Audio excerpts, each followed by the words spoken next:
Okay. Hello my dear students and my dear parents, my dear well wishers. So ఈరోజు ఈ వీడియోలో RIMC school యొక్క పూర్తి వివరణ మనం తెలుసుకుందాం. ఎవరు ఎలిజిబిలిటీ ఉంటుంది, ఏంటి ఆ క్రైటీరియా ఏంటి, అసలు ఈ ఎగ్జామ్ రాయడానికి ఎవరు ఎలిజిబిలిటీ అనేది ఒక దానితో పాటు ఎలాంటి పిల్లలు ఈ ఎగ్జామ్ని రాస్తే బాగుంటుంది అనే విషయాన్ని కూడా మనం తెలుసుకుందాం.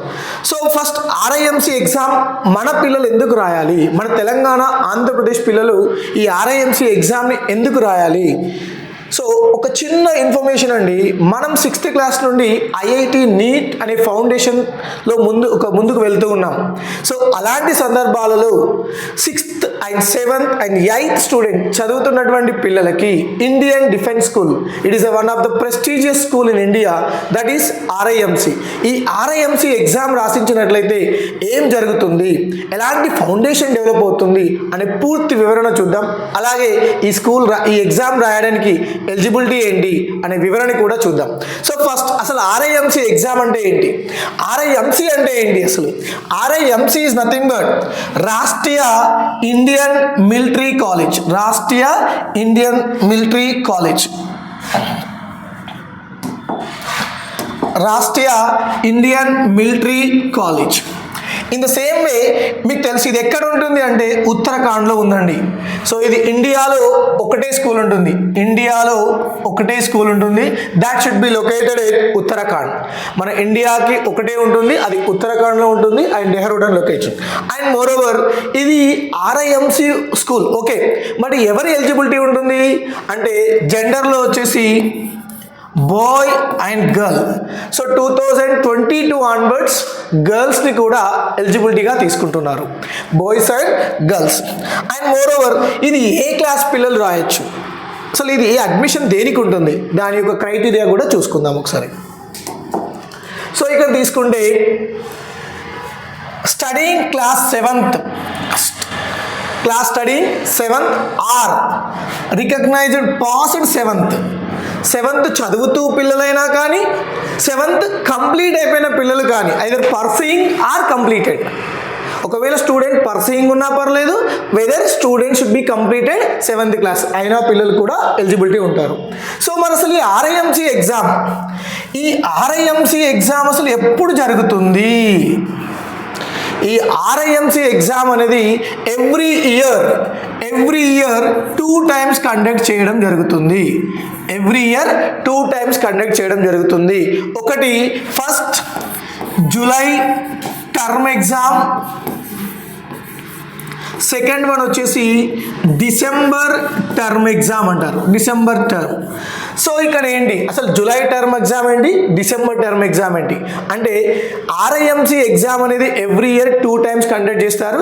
ఈ ఎగ్జామ్ని జూలైలో ఒకసారి ఎగ్జామ్ ఉంటుంది, ఇన్ ద సేమ్ వే డిసెంబర్లో ఎగ్జామ్ ఉంటుంది. ఆల్రెడీ December 7th 2025 రీసెంట్గా ఈ ఎగ్జామ్ కూడా కంప్లీట్ అయిపోయింది. సో మరి ఈ ఎగ్జామ్ ఈ జూలైలో రాసేటువంటి పిల్లలకి ఎప్పుడు అడ్మిషన్ ఉంటుంది, డౌట్ ఉంటుంది.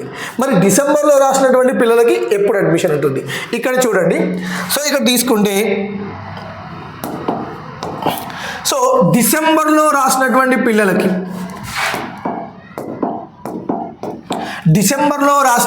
పిల్లల్ని జూలై 2026లో అడ్మిషన్ తీసుకుంటారు. ఏదైతే డిసెంబర్ 7, 2025 రోజు ఎవరైతే ఎగ్జామ్ రాశారో వీళ్ళందరినీ కూడా జూలై 2026న క్లాసెస్కి తీసుకుంటారు. సో అలాగే మరి ఇప్పుడు నెక్స్ట్ ఎగ్జామ్ ఎప్పుడు ఉంటుంది, జూలైలో ఉంటుంది. నెక్స్ట్ ఎగ్జామ్ జూలైలో ఉంటుంది. ఈ జూలైలో రాసినటువంటి పిల్లల్ని January 1st 2027లో తీసుకుంటారు. సో మరి దీనికి ఎవరు eligibility, class 7th and class 7th ఇక్కడ ఏంటి 7th చదువుతూ అయినా ఉండాలి లేదా పాస్ అయినా ఉండాలి. అంటే అకాడమిక్ ఇయర్ 2026-27లో 2000 అకాడమిక్ ఇయర్ 26-27లో అంటే ఈ సంవత్సరం 6th చదువుతూ ఉన్న పిల్లలైనా పర్లేదు, ఈ సంవత్సరం 7th చదువుతూ ఉన్న పిల్లలైనా పర్లేదు, ఈ ఎగ్జామ్ రాయడానికి ఎలిజిబిలిటీ ఉంటుంది.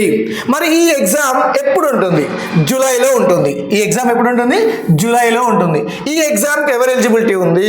ఇక్కడ చూడండి, అంటే ఏజ్ తీసుకుంటే 11 to 13 years యాజ్ అ నామ్ ఆఫ్ 2011. యాక్చువల్గా డేట్ క్రైటీరియా చూసుకుంటే requirement 2014 January 2014 to July 2001, 1.5 year gap, 1.5 year గ్యాప్లో ఉంటుంది. సో ఇక్కడ ఏంటి అంటే ఈ కండిషన్లో క్వాలిఫై అవుతే మీ పిల్లలు 6th చదువుతున్నా ఎలిజిబులే, 7th చదువుతున్నా ఎలిజిబులే RIMC ఎగ్జామ్ రాయడానికి. దీని యొక్క నోటిఫికేషన్ ఎప్పుడు వస్తుంది? జూన్లో ఎగ్జామ్ ఉంది కాబట్టి మార్చ్లో నోటిఫికేషన్ వస్తుంది. సో ఈ ఎగ్జామ్ ఎలా ఉంటుంది, ఈ ఎగ్జామ్ యొక్క పేపర్ ప్యాటర్న్ ఏంటి అనేది కూడా చిన్న విషయాన్ని గమనిద్దాం మనం. సో ఇక్కడ వ్రిటన్ ఎగ్జామ్, ఈ ఎగ్జామ్ ఎలా ఉంటుంది అంటే వ్రిటన్ టైప్ ఆఫ్ ఎగ్జామ్, అంటే పూర్తిగా డిస్క్రిప్టివ్ ఎగ్జామ్ ఉంటుంది. నెక్స్ట్ ప్రాసెస్ సెలెక్షన్ ప్రాసెస్లో సెకండ్ వచ్చేసి viva. First one written, second viva అంటే ఇంటర్వ్యూ ఉంటుంది. ఇంటర్వ్యూ అయిపోయిన తర్వాత మెడికల్ టెస్ట్ ఉంటుంది. ఓకే, దీనిలో ఒకసారి సెలెక్షన్ ప్రాసెస్లో తీసుకుంటే, సో రిటర్న్ ఎగ్జామ్లో తీసుకుంటే పేపర్ ప్యాటర్న్ ఎలా ఉంటుంది? ఫస్ట్ రిటర్న్ ఎగ్జామ్లో 125 ఇంగ్లీష్, మ్యాథమెటిక్స్ 200, జనరల్ నాలెడ్జ్, ఈ 3 సబ్జెక్టులకే ఎగ్జామ్ ఉంటుంది. ఈ 3 సబ్జెక్టులో English is a very tough. English is a very tough, and coming to the mathematics and English purely descriptive. ఏదైతే ఒక మినీ సివిల్ సర్వెంట్ ఎగ్జామ్ అంటారండి యాక్చువల్గా. ఇది ఎవరైతే పిల్లలు మనం పెద్దవాళ్ళం అయితే ఎవరైతే యూపీపీఎస్సీ రాస్తామో, సివిల్ సర్వెంట్ ఎగ్జామ్ రాస్తామో అదే విధంగా ఈ ఎగ్జామ్ ఉంటుంది. అండ్ జనరల్ నాలెడ్జ్ అనేది current issues related to the 6 months and 7 months ఆ పర్టికులర్ ఇయర్లో ఉన్నటువంటి కరెంట్ ఇష్యూ రిలేటెడ్ క్వశ్చన్స్ కూడా అడుగుతారు.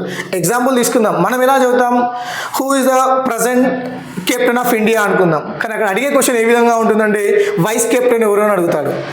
సో మనం అజంప్షన్ని మించి కరెంట్ అఫైర్స్ అడిగే విధంగా ఉంటుంది పిల్లల స్టాండర్డ్లోనే. కానీ దాని తర్వాత రిటన్ ఎగ్జామ్ కమ్యూనికేషన్ స్కిల్స్ పైన, కాన్ఫిడెంట్ పైన, జనరల్ అవేర్నెస్ పైన, లీడర్షిప్ క్వాలిటీస్ పైన, ఈ 4 ప్రాస్పెక్ట్లో మీకు ఇంటర్వ్యూ ఉంటుంది. దాని తర్వాత medical fitness certificate. There is no physical fitness అంటే మీన్స్ ఫిజికల్గా ఉండదు, లాంగ్ జంప్ అని లైక్ అలాంటి టెస్ట్లు ఏమి ఉండవు. ఇక్కడ ఓన్లీ మెడికల్ ఫిట్నెస్ మాత్రమే ఉంటుంది. దాని తర్వాతనే RIMC. అసలు ఈ RIMC ఎగ్జామ్ రాస్తే నా పిల్లవాడికి బెనిఫిట్ ఏంటి అనే క్వశ్చన్ డౌట్ వచ్చిందా? Yes, I think sure you have a doubt. So దీనికోసం నెక్స్ట్ వీడియోలో చూద్దాం. Thank you, have a nice day.